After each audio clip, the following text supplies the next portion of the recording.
think of South Carolina as being a place where there are a lot of Muslim immigrants, but that's not true. As we had David Garrison on the show of the Global Gates Project, and he talked about all these gateway cities. And there's all these unreached people groups that are actually in the United States, that are in the cities, that are all around. And we've also had Fawad Masri on from the Crescent Project, and talking about that there are Muslims all over the United States. So they're in your community too. What exactly are you guys doing in connecting with these Muslim women that are coming in? And are they women that were born here, or are they women that have come here? Because at first glance, my reaction I would say that they just came here, but you'll see some of them have been here for a while. Yeah, so let me give you an example. I met a woman about 2 years ago because we work in the arts, using the creative to help expose trauma and to heal trauma. I was looking for artists, and I got connected to this woman who was born and raised in Saudi Arabia, and she lives like 10 minutes from me. And so she was an immigrant. She brought 3 sons with her, but she gave birth to a daughter here. And so her worldview is very Saudi Islamic. And so I say that because, Islam looks different all over the world, but this particular woman, very conservative Muslim background. Her daughter, of course, is Muslim by birth, if you understand how all that works. And so, but she was born and raised here. And so she goes into the public school system, and she looks exactly like what my kids look like, what your kids look like. And so the reason that people often believe that there are no Muslims around them is because the only way you would know if someone was Muslim is if she was wearing a hijab, right? Mm-hmm. There was some external symbol. And a lot of Western Muslims don't do that. And so we have this enormous Muslim community just north of us in one of the major cities. And then we have these other groups of different nationalities.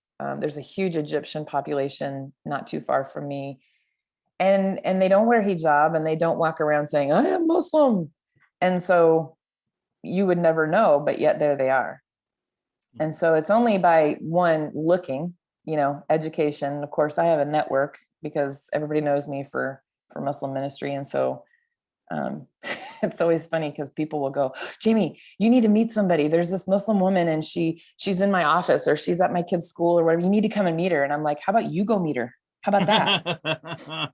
I'll help you, but you go meet her. You invite her for tea. You go get to know her, but they're just so astounded that they can see somebody in their community. So that said, Travis, like the honest truth is the church has lost the excuse because of digital technology.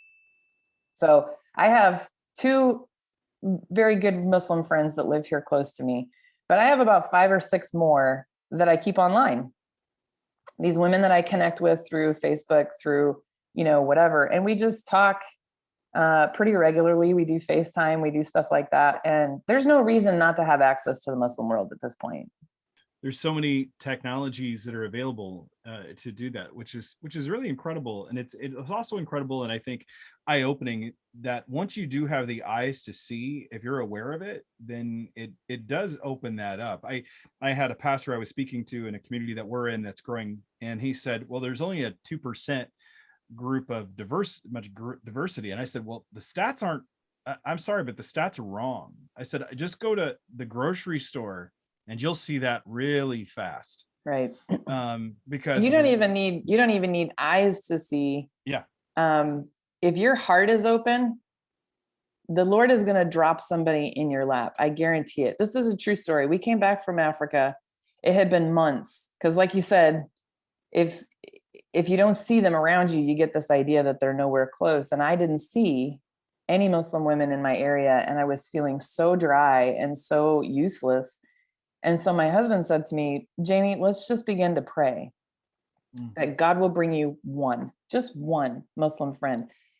24 hours later, I kid you not, 24 hours later, pastor of my church calls and said, hey, some random guy in Nebraska told us that he's been ministering to a Muslim student, and that student is moving to this area, and they're wondering if you would receive him. And so our family took in. Can you imagine? Like, I pray for, like, duh, why didn't I just pray about it? Why didn't I just let the Lord bring?